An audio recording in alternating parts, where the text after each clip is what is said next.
Brian Smith here, and welcome to the Dream Path Podcast, where I try to get inside the heads of talented creatives from all over the world. My goal is to demystify and humanize the creative process and make it accessible to everyone. Now let's jump in. Jason, welcome back to the Duocast, my friend. As usual, I'm ecstatic to be here, Brian. I'm ecstatic that you're ecstatic. Yes, that's good. Yeah. Equally ecstatic. Well, let's get to it, man. All right, let's do it. What are we going to talk about? Well, I think we're going to talk about Andrea Sooch. Oh, yeah. The recap, of course. We always recap last week's episode. We heard from guest Andrea Sooch, who is an actress and also a therapist. That's right. And social worker. Right. And we heard how she combines those disciplines and those professions in not necessarily combining them like a cocktail, but how she juggles those different jobs and how they're similar in a lot of ways. Right. In her therapy practice, she does psychodrama, which is, and I talk about this on the episode, what psychodrama is, and it's pretty intense. So I won't go into the details here because I talk about it in the episode, but she's involved in that movement, in the psychodrama, psychotherapy movement, and has also an acting career that is pretty compelling. She was a series regular on season 1 of this show called Claws with Dean Norris. That's right. And it's a fun television series. It's kind of a crime drama, and it doesn't take itself too seriously. It was neat to see her. She's a Russian mob boss in that movie. That's right. Huh? And she did a great job with that role. And we talk about that a little bit. But what was remarkable about our conversation is it started very organically just with where we're both at in the world. She's on the East Coast in New Jersey and acting and working out of New York, but has a home in New Jersey and is holed up under the shelter-in-place orders. And like we all are, we're all dealing with this pandemic situation. Right. So our conversation really drifted into areas that I didn't expect it to go, almost philosophically. And it was kind of fun to just let it happen that way and not like stick to this biographical arc that, sometimes in interviews just automatically go there. Like, where were you born? And, how did you get into acting, or how did you get into your creative field? And I didn't really stick to that outline at all. And I let it kind of go where it was going to go. And I think the result is a pretty compelling connection that we made over Zoom. Well, what I liked about it is in doing that organically, you get to find out how Andrea, what makes her tick. Yeah. In all of her different elements of things that she talks about, where she makes up lists. She said she has 3 lists every morning. She has a to-do, a to-did, and a ta-da list. Right. And, the gratitude list at the end. Yeah. And so she almost she has like this life coach sensibility about her. And so you get a lot of these pieces of advice about how to go about your day and how to be creative and how to find fulfillment and happiness. And so that was neat to see the conversation go in that direction. I was not expecting that. It was great. So I was on Twitter this week and I ran across this tweet that I sent you. It's a tweet of a YouTube video from Tim Williams and Fred Williams, who are 22-year-old twins. Oh, the Phil Collins video. Yeah. Oh, yeah. This is, it was just a fun diversion from the news cycle to see this YouTube video. I don't know if listeners have heard it, but if you haven't, I'll put it in my show notes for this Duocast. The Williams twins have a YouTube channel.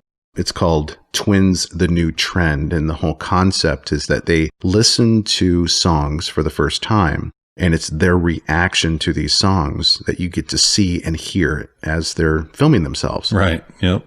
And so the song that went viral this week was the Phil Collins song, In the Air Tonight. Yeah. Their reaction was great. Yeah.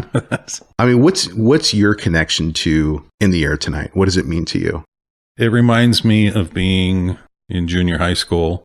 I remember the first time I heard that song too, and quite cool the way they built that song up. And then just like as you saw in the Twitter video, when the drum part kicks in, like 3 minutes into the song, it's like, what? That's what I had almost the same reaction they did when I first heard the song. I'm like, that's a pretty powerful song. Yeah, I think it was one of those iconic songs of the 1980s. When I think about In the Air Tonight, I think of 2 things. Tubbs and Crockett for Miami Vice. Sure. Yeah, they used that in that. I think they used that song in that show. They did, yes. And that show really captured, for me anyway, a coolness. Like these two kind of rogue cops. I don't know if they were rogue or not, but they were certainly chic and fashionable and cool. And they had this big boat that they're driving down in Miami, and they're living kind of this really off the beaten path lifestyle kind of bachelor for law enforcement. Yeah, just but I remember the darkness too of that show, that series. Oh yeah. It and I think In the Air Tonight captures a darkness that really lasted in an iconic way for decades, and it's instantly recognizable to people like you and me from that generation. And the first time I ever heard the song, and I have a very vivid memory of this, I was in the basement of my friend Mike Cineground. Mike was a neighbor who lived in Spokane but would come to Yakima to visit his stepdad. His stepdad was neighbors with me. So I was in his basement. He's a couple years older than me. So I think it's important when you're younger to have older guides kind of guide you into cool music. Oh yeah, you know what I mean? Yeah. And so he was one of those people for me. And so a little older than me and a little more savvy in terms of what was out there musically. And he had this album, the actual album, the LP, and it's Phil Collins' album, and he plays that song, and you're waiting, and it's got this vibe to it. This really kind of almost eerie build up. Eerie and layered, and there's a lot of keyboard in there, and there's a lot of processing of the vocals, but a lot of delay. Yeah, I love it. And then all of a sudden, do, and to this day, every time I hear that song, my hands go up and play the air drum. And me too. Yeah, even if I'm driving down the road, man. That's the funny part. Is right. It's like, all right, I don't care where I'm at, I'm doing it. Let Jesus take the wheel. I've got to do this. I've got to do the air drums. You have to. And so to see these twins, 22-year-old twins, listening to this song for the first time and their reaction to it. One of Tim's comments in the video was right after the drum solo, he stops the music and he's like, that was cold that he did that.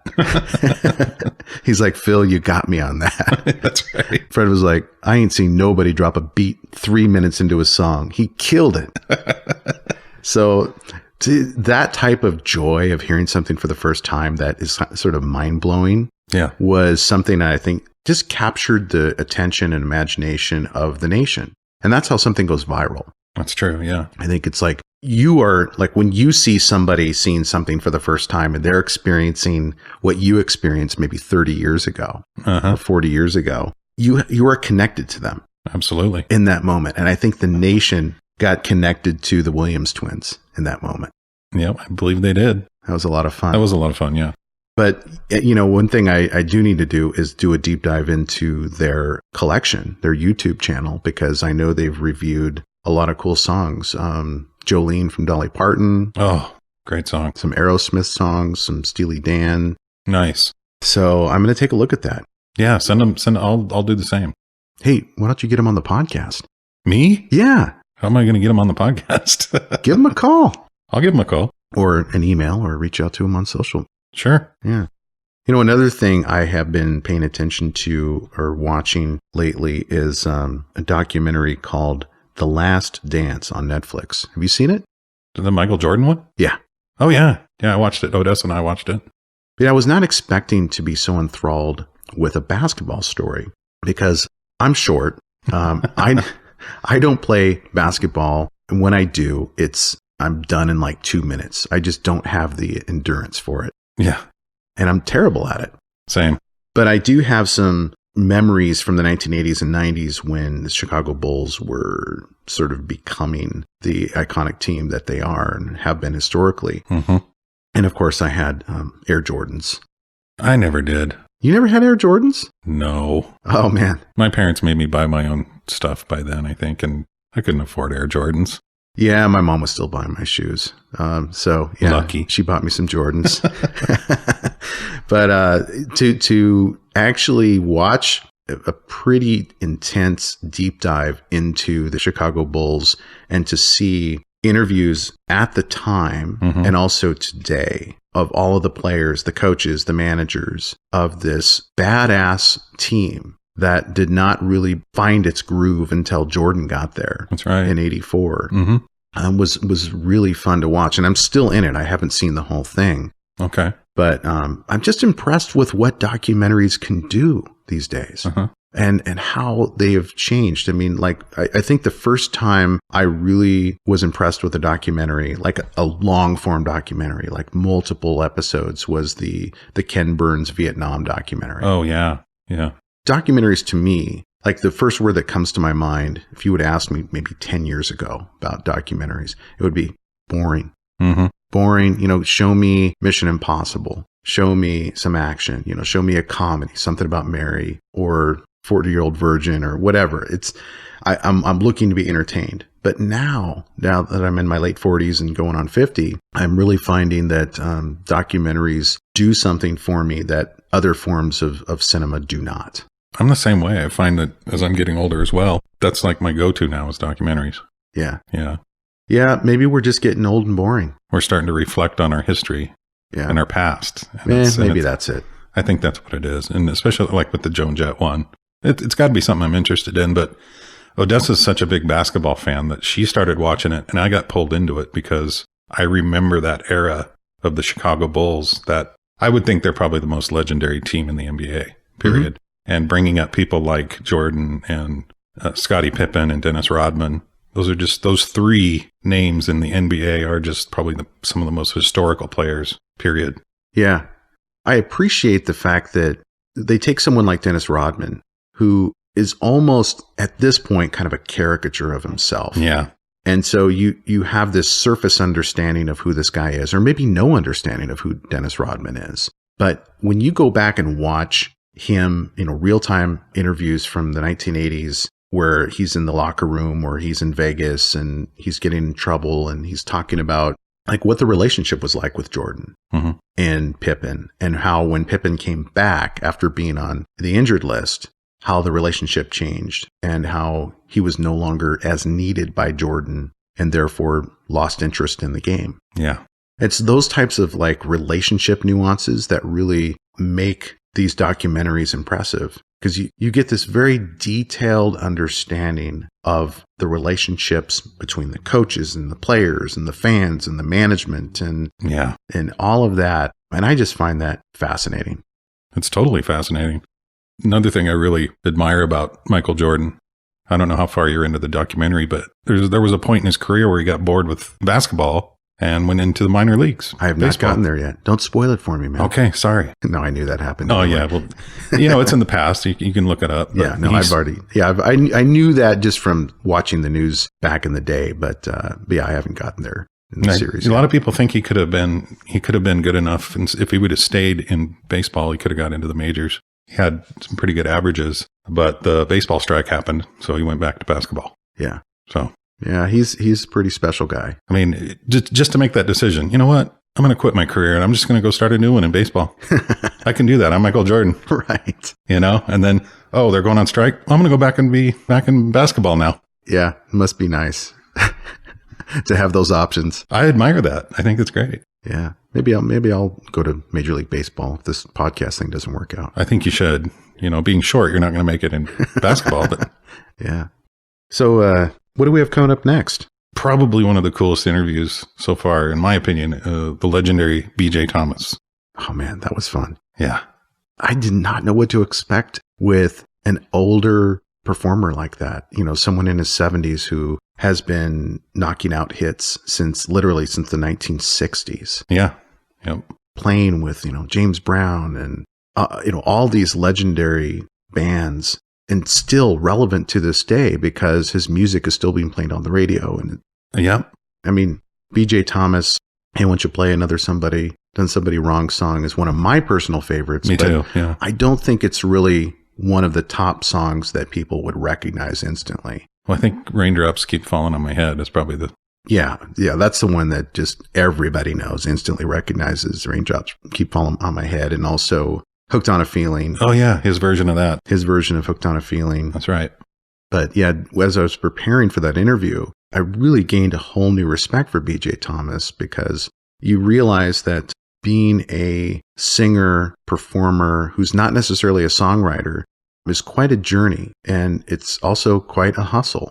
Oh, yeah. And to deal also with the drug and alcohol addiction issues that he faced in the 1970s and how he came through that and stayed relevant throughout the 1980s and 90s and 2000s. And I even found a YouTube video of him performing with Kebmo. Oh, yeah. Yeah. And I was like, man, this guy is still doing it. He's still doing the thing. I mean, he's trying to be safe and not go out on the road because, well, he can't go on the road now, but he's very careful about staying healthy and not catching the virus. So, but he's hoping to carry out all of these tour dates. Before the pandemic hit, he had the entire 2020 booked for concert dates. Wow. And he's playing like theaters. He's not just playing clubs. He's actually selling out theaters. Since the pandemic hit, all of his shows got canceled, but they got rebooked in 2021. If you look at his schedule, I mean, this guy is just killing it. I hope he gets to do that. I hope that next year is a go year for touring. Those guys got to get back to making some money. Yeah.